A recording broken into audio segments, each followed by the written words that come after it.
Good afternoon, everyone. Our next session will be about innovation, technology, change, and education. And I have the pleasure to introduce two wonderful women. First, our keynote speaker, Minister Naomi Jordan Cook, who is the founder of VGC Group, which designs and develops e-commerce systems and solutions. VGC Group also manages and customizes digital platforms and software that makes shipping possible and more efficient. They have a history of working with faith-based organizations and African-based companies for creatively developing online platforms. So Minister Naomi is not only a business owner and a tech extraordinaire, she is also the co-author of Cyber Church Today, Online Marketing Tools for the 21st Century. Minister Naomi has her Master's of Science in Information Technology, and I am pleased to welcome her here to speak more with you.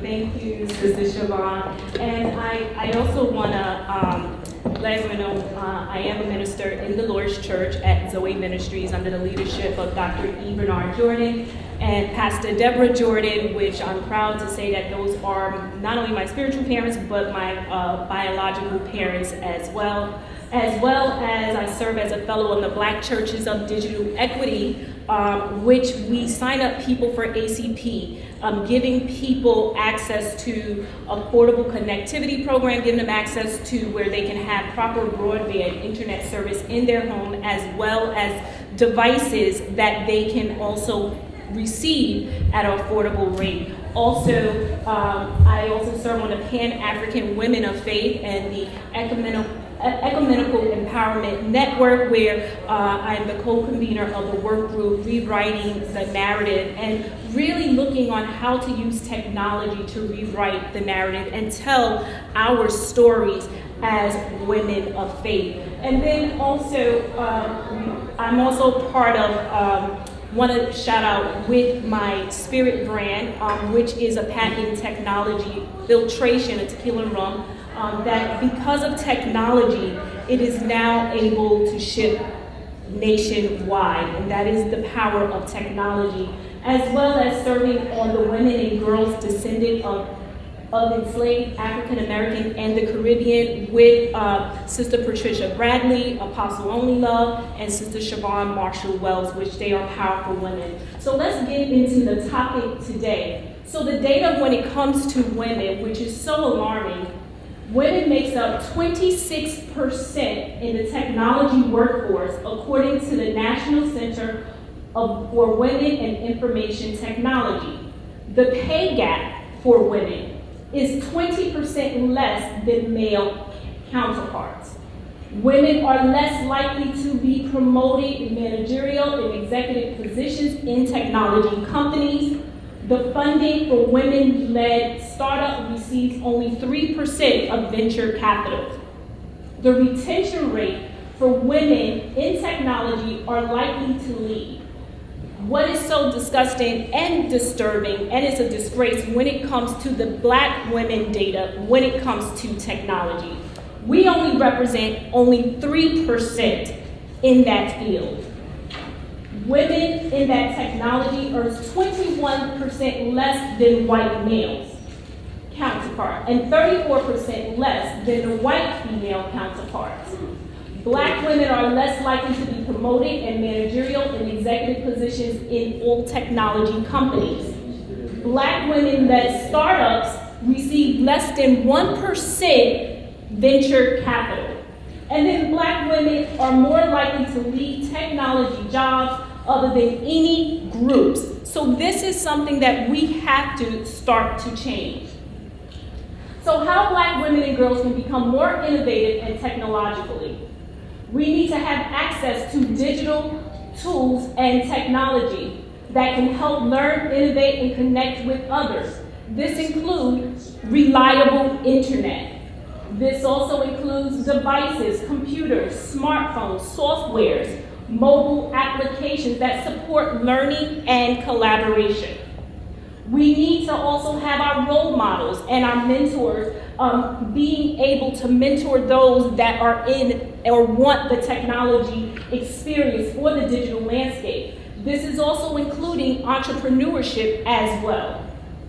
We must address the bias and the discrimination within our organizations and companies and communities that we serve when it comes to technology. We must be able to advocate diversity and inclusion in hiring and promoting and addressing systematic barriers that may disproportionately affect Black women and girls.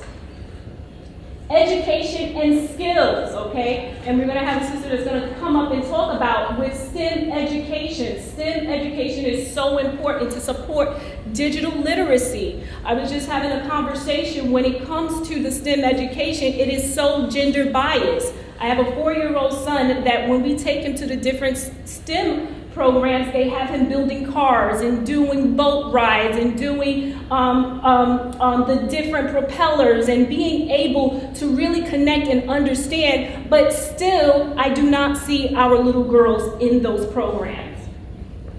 We need to create more supportive networks for physical as well as online. And I'm going to be emailing all of this data to you and the slide presentation. You will have this for your record as well. So I have done research on the most innovative tech sectors that are out there. We should be part of all tech sectors, but these are the leading tech sectors that is moving right now. So the first one is AI, artificial intelligence and machine learning. Okay, I have provided resources and organizations and certifications, so you can just Google it when you get this slide presentation. But AI and machine learning are technologies that enables machine to learn and perform tasks that would typically require human intelligence, such as recognizing speech, image, making prediction, and generating natural language. We have to have our Black women and girls using these technology as well as building the technology so they're recognizing who we are as women. Another one is Internet of Things. That is including the wearables, the smart homes, those devices. We need to get more into those softwares and building those softwares.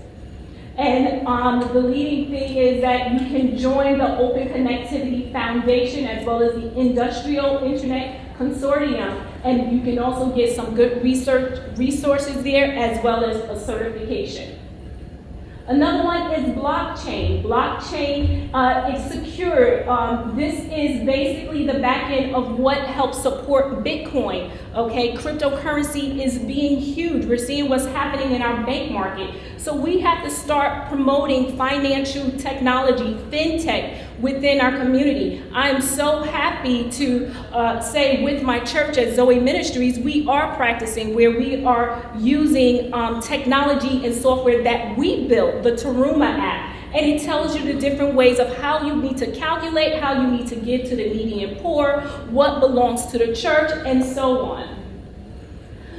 VR virtual reality, okay? I was telling one of the ministers here is that our church is now 100% virtual thanks to the pandemic, where we are worshiping through our avatars.